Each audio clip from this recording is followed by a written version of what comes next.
സ്ഥാനാർത്ഥി VM വിനുവിന്റെ vote ചേർക്കാൻ കഴിയില്ല എന്ന് തദ്ദേശ വകുപ്പ്. VM വിനു വോട്ടർ എന്ന നിലയിൽ ഉത്തരവാദിത്തം കാട്ടിയില്ല. ഈ മാസം 12 വരെ സമയം അനുവദിച്ചിട്ടും വോട്ടർ പട്ടികയിൽ പേരു ചേർക്കാൻ അപേക്ഷ നൽകിയില്ല. ഇക്കാര്യം ചൂണ്ടിക്കാട്ടി തദ്ദേശ വകുപ്പ് ജോയിന്റ് ഡയറക്ടർ കോഴിക്കോട് ജില്ലാ കളക്ടർക്ക് റിപ്പോർട്ട് കൈമാറി. മുഹമ്മദ് ഷഹീദ് വിവരങ്ങളുമായി ചേരുകയാണ്. ഷഹീദ്, സർപ്രൈസ് സ്ഥാനാർത്ഥി എന്ന നിലയ്ക്ക് വലിയ പരിവേഷത്തോടു കൂടി കൊണ്ടുവന്നൊരു സ്ഥാനാർത്ഥിയാണ്. വോട്ട് ചേർക്കാൻ കഴിയില്ല എന്ന് പറയുന്ന തീരുമാനം തദ്ദേശ വകുപ്പിൽ നിന്ന് ഉണ്ടാകുമ്പോൾ, അങ്ങനെ ഒരു അറിയിപ്പ് കളക്ടറിലേക്ക് എത്തുമ്പോൾ അത് വലിയ തിരിച്ചടിയാകാനുള്ള സാധ്യതകളുണ്ട്. എന്തായിരിക്കും മുന്നോട്ടുള്ള നടപടിയും നിലപാടും? മധു, കോഴിക്കോട്ടെ കോൺഗ്രസ് നേതൃത്വത്തിന് കൂടുതൽ തലവേദന ഉണ്ടാക്കുന്നതാണ്, ആശങ്കയുണ്ടാക്കുന്നതാണ് നിലവിലെ സാഹചര്യം. അതായത് സൂചിപ്പിച്ചതുപോലെ തന്നെ തദ്ദേശ വകുപ്പ് ജോയിന്റ് ഡയറക്ടർ ഇപ്പോൾ ജില്ലാ കളക്ടർക്ക് റിപ്പോർട്ട് നൽകിയിരിക്കുകയാണ്. അതായത് ഈ മാസം 12 വരെ വോട്ടർ പട്ടികയിൽ പേര് ചേർക്കാനോ തെറ്റുകൾ തിരുത്താനോ ഒക്കെ അവസരമുണ്ടായിരുന്ന ഒരു വോട്ടർ എന്ന നിലയിൽ VM വിനു ആ അവസരം ഉപയോഗിച്ചില്ല. അതുകൊണ്ട് തന്നെ ഇനി വോട്ടർ പട്ടികയിൽ പേര് ചേർക്കാൻ കഴിയില്ല എന്നുള്ള റിപ്പോർട്ടാണ് JD നൽകിയത്, ജോയിന്റ് ഡയറക്ടർ ജില്ലാ കളക്ടർക്ക് നൽകിയത്. കളക്ടർ ഇക്കാര്യത്തിൽ ഇനി അന്തിമ തീരുമാനമെടുത്ത് ഏറെക്കുറെ സമാനമായ നിലപാടിലേക്ക് ജില്ലാ ഭരണാധികാരി കൂടിയായ കളക്ടർക്ക് പോകേണ്ടി വരുന്ന സാഹചര്യമാണുള്ളത് എന്നുള്ളതാണ്. അത് കോൺഗ്രസ് നേതൃത്വത്തെ കൂടുതൽ ആശയക്കുഴപ്പത്തിലും ആശങ്കയിലുമാക്കുന്നതാണ്. കോൺഗ്രസ് നേതൃത്വം ഇപ്പോൾ പറയുന്നത് ഹൈക്കോടതിയെ സമീപിച്ചിരിക്കുകയാണ്. ഹൈക്കോടതിയിൽ നിന്നും ഉടൻ തന്നെ അനുകൂലമായ ഒരു വിധി ഉണ്ടാകും. അതൊരു വിശാലമായ അർത്ഥത്തിൽ, അതായത് ഒരു പൗരൻ എന്ന നിലയിൽ വോട്ടവകാശം നിഷേധിക്കാൻ കഴിയുകയില്ല. വോട്ടർ പട്ടികയിൽ നിന്നും ഒഴിവാക്കപ്പെട്ട സാഹചര്യം അത് കോടതി കാര്യത്തിൽ ഇടപെടുമുണ്ടാകുന്ന ഒരു പ്രതീക്ഷയിലാണ് ഇപ്പോൾ കോൺഗ്രസ് നേതൃത്വമുള്ളത്. പക്ഷേ അത് അങ്ങനെ ഒരു വിശാലമായ ഒരു ജനാധിപത്യ സങ്കല്പം പറയുമ്പോൾ പോലും അതിന് ആവശ്യമായും ചെയ്യേണ്ടിയിരുന്ന ചില സാങ്കേതികമായ നടപടിക്രമങ്ങൾ ചെയ്തില്ല എന്നൊരു പ്രധാനപ്പെട്ട ഒരു കാര്യമുണ്ട്. അതുകൊണ്ട് തന്നെ കോടതി ഇക്കാര്യത്തിൽ എന്ത് നിലപാടെടുക്കും എന്നുള്ളത് വളരെ പ്രധാനപ്പെട്ടതാണ്. പക്ഷേ കോടതി വിധി ആശ്വാസകരമായിരിക്കും, അല്ലെങ്കിൽ അത് അനുകൂലമായിരിക്കും എന്നൊരു ആശ്വാസം കണ്ടെത്തുകയാണ്.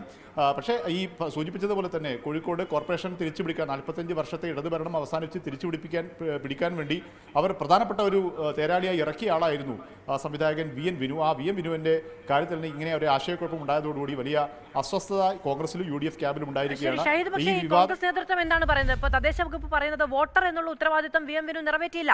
12-ാം തീയതി വരെ സമയമുണ്ടായിട്ടും അപേക്ഷ പോലും നൽകിയില്ല എന്നുള്ളതാണ്. മത്സരിക്കുക എന്ന് പറയുന്ന കാര്യം VM വിനുവിന്റെ പരിഗണനയിലോ പാർട്ടിയുടെ പരിഗണനയിലോ ഉണ്ടായിരുന്നില്ലേ?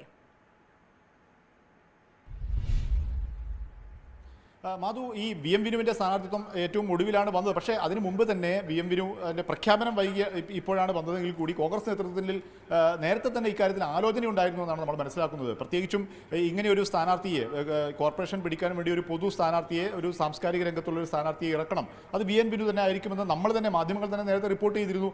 കോൺഗ്രസ് നേതൃത്വം നേരത്തെ ആലോചിച്ചിരുന്നു. പക്ഷേ അങ്ങനെ ആലോചിക്കുമ്പോഴും കോൺഗ്രസ് നേതൃത്വം ചെയ്യേണ്ടിയിരുന്ന പണിയുണ്ടായിരുന്നു. അതായത് VM വിനുവിന് വോട്ടുണ്ടോ എന്നുള്ള കാര്യത്തിൽ ഉറപ്പുവരുത്തേണ്ടതുണ്ടായിരുന്നു. ഒരുപക്ഷേ ആ സമയത്ത് പോലും VM വിനുവിന് വോട്ടർ പട്ടികയിൽ പേരില്ലെങ്കിൽ വോട്ട് ചേർക്കാനുള്ള അവസരമുണ്ടായിരുന്നു. ഈ മാസം 12 വരെ അതിനുള്ള അവസരമുണ്ടായിരുന്നു. പക്ഷേ ആ അവസരമൊന്നും കോൺഗ്രസ് നേതൃത്വം ഉപയോഗിച്ചില്ല. VM വിനു ഏതായാലും അത് ചെയ്തില്ല.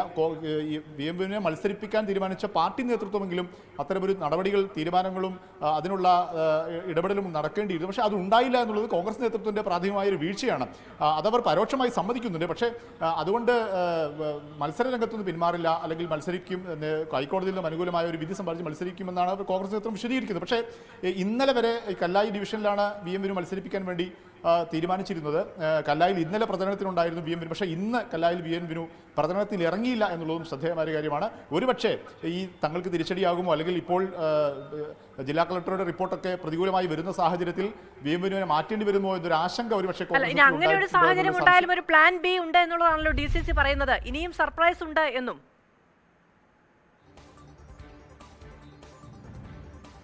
തീർച്ചയായും അത്തരത്തിലുള്ള ആലോചനയിലേക്ക് കോൺഗ്രസ് നേതൃത്വം കടക്കേണ്ടിയിരിക്കുന്നു എന്നുള്ളതാണ് പുറത്തു വരുന്ന സാഹചര്യം, സംഭവവികാസങ്ങൾ. പ്രത്യേകിച്ചും ഈ തദ്ദേശ വകുപ്പ് ജോയിന്റ് ഡയറക്ടർ റിപ്പോർട്ട്, ജില്ലാ കളക്ടറും ഈ തരത്തിൽ റിപ്പോർട്ട് നൽകുന്നു. ഏറ്റവും പ്രധാനപ്പെട്ട കാര്യം 2020 വോട്ടർ പട്ടികയിലും VM വിനുവിൻ്റെ പേരില്ല എന്ന് ഇന്നലെ തന്നെ കണ്ടെത്തിയിരുന്നു. അപ്പോൾ ഈ ഏറ്റവും ഒടുവിൽ ഈ വോട്ട് ചോരിയുമൊക്കെയായി ബന്ധപ്പെടുത്തി അവസാന നിമിഷം VM വിനുവിൻ്റെ വോട്ട് വെട്ടിമാറ്റി എന്നുള്ള ഒരു ആരോപണം അത് നിലനിൽക്കില്ല എന്നുള്ളത് കോൺഗ്രസ് നേതൃത്വത്തിനും ഇക്കാര്യത്തിൽ ബോധ്യമുണ്ട് എന്നുള്ളത് നമ്മൾ മനസ്സിലാക്കുന്നത്. അതുകൊണ്ട് തന്നെ അത്തരം മറ്റൊരു സ്ഥാനാർത്ഥിയെ കണ്ടെത്താനുള്ള ശ്രമവും സമാന്തരമായി കോൺഗ്രസ് നേതൃത്വം നടത്തുന്നുണ്ട് എന്ന് മനസ്സിലാക്കുന്നു. പക്ഷേ അപ്പോഴും അവർ ഹൈക്കോടതി വിധി അനുകൂലമാകുന്നു എന്നുള്ളൊരു വാദം മുന്നോട്ട് വെക്കുന്നു. ഏതായാലും അത് വൈകാതെ തന്നെ ഇന്ന് ഉച്ചയോടുകൂടി തന്നെ ഇക്കാര്യത്തിലൊരു തീരുമാനം ഹൈക്കോടതിയുടെ ഭാഗത്തുനിന്ന് ഉണ്ടാകുമെന്നുള്ള പ്രതീക്ഷയിലാണുള്ളത്. പക്ഷേ സമാന്തരമായി കോൺഗ്രസ് നേതൃത്വം വിനു അല്ലെങ്കിൽ മറ്റൊരാളെ എന്നുള്ള രീതിയിലുള്ള ആലോചനയും ചർച്ചയും ഒക്കെ നടക്കുന്നുമുണ്ട്.